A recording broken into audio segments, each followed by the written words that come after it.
So you wake up all tired to the sounds of your notifications going off. Now, a good chunk of these are just a bunch of links to some funny memes, reels, maybe some YouTube links by your friends.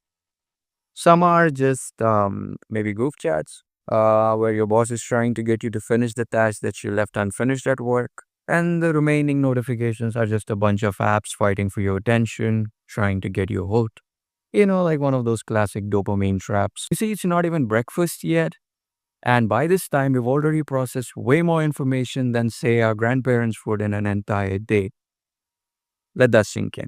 And yet, there's nothing wrong with your life. I mean, everybody has their daily pressures and problems, but you're doing fine.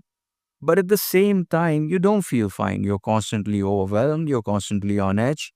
What is that about? So, why does life feel so stressful and overwhelming all the time? Lately, we have developed this pressure of constantly being online and being in touch with everyone, sharing every aspect of your life. It's like a tally that you keep with the rest of the world. And that's what dictates your mental health. It's bonkers. You see, today's world has done a very good job at erasing boundaries. People don't have any boundaries these days. There's no such thing called as off work. You go to work and then you get off work. Why do you need to get off work? Obviously, to spend some time with your family, with your friends, or maybe spending your time doing something that you love, maybe your hobbies and stuff. But can you imagine doing any of these things in today's time? So there was this report that was published in the Education Week which suggested that an average student every day gets somewhere around 273 notifications. And some get as high as 500 notifications. Now, these figures are just about the students. Now, if you look at the general population, Workplace Insight published a report in 2024 which suggested that an average person gets somewhere around 146 notifications a day. Now, every single notification like these fight for your attention, fight for your focus. They're trying to get you hooked. They're trying to throw you off. So it takes a very serious toll on your dopaminergic system, and it's kind of a big deal. Every buzz demands a decision, a reaction, conscious or unconscious, doesn't matter. Lately, our younger generations are facing something called as the decision fatigue and information overload. It's not just the alerts, but the constant stream of decisions that one is supposed to make. What to pick, what not to pick, what to buy, what not to buy, what to believe, what not to believe. There are some sources that estimate that an average adult makes somewhere around 33,000 to 35,000 decisions a day. It's almost like a decision every couple of seconds. This is what I mean by information overload. This is what I mean by decision fatigue. Every single day when you make these many decisions, it affects your dopamine. Your dopamine is what produces motivation. And when motivation wanes, you don't feel like doing things. And this lingering sense of something's off starts to kick in. So when you're constantly online looking for some validation that you've done the right thing, it takes a toll.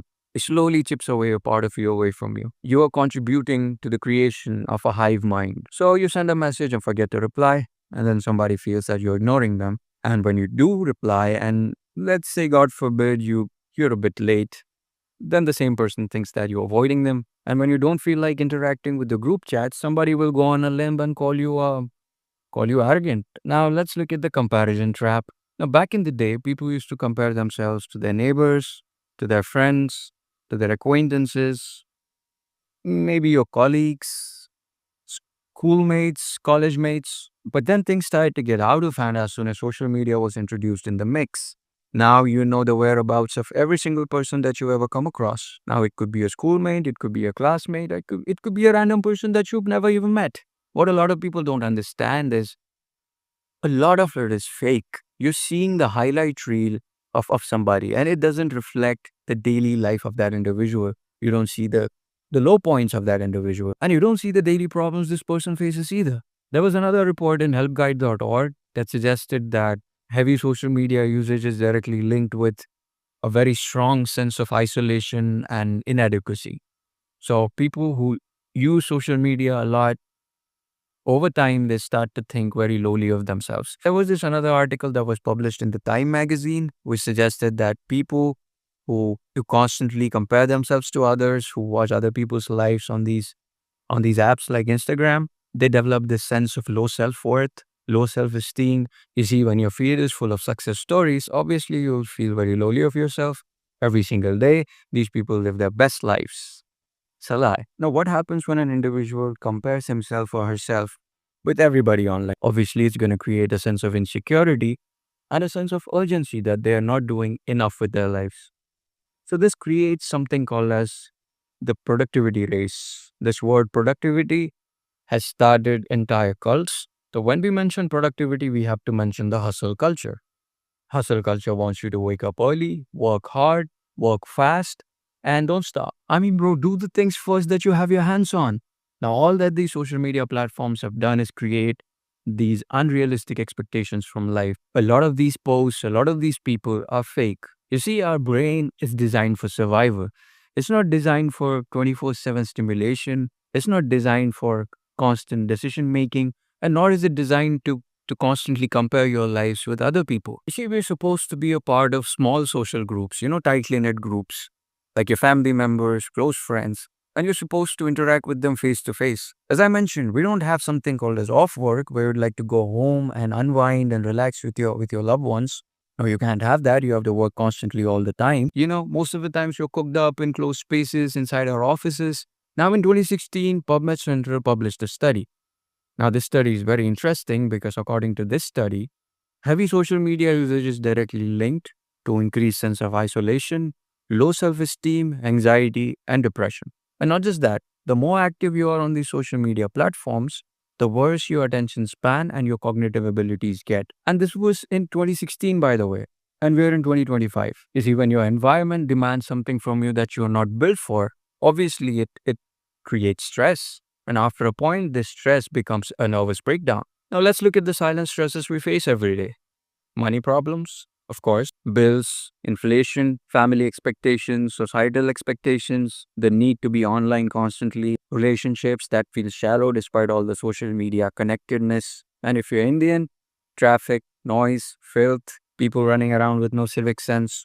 On its own, each of these problems seem very small, insignificant. But when you lump them all together, they add up. And it's no longer a problem, now it's a crisis. You may be surrounded by notifications, messages, friends, but at the end of the day, you're still lonely.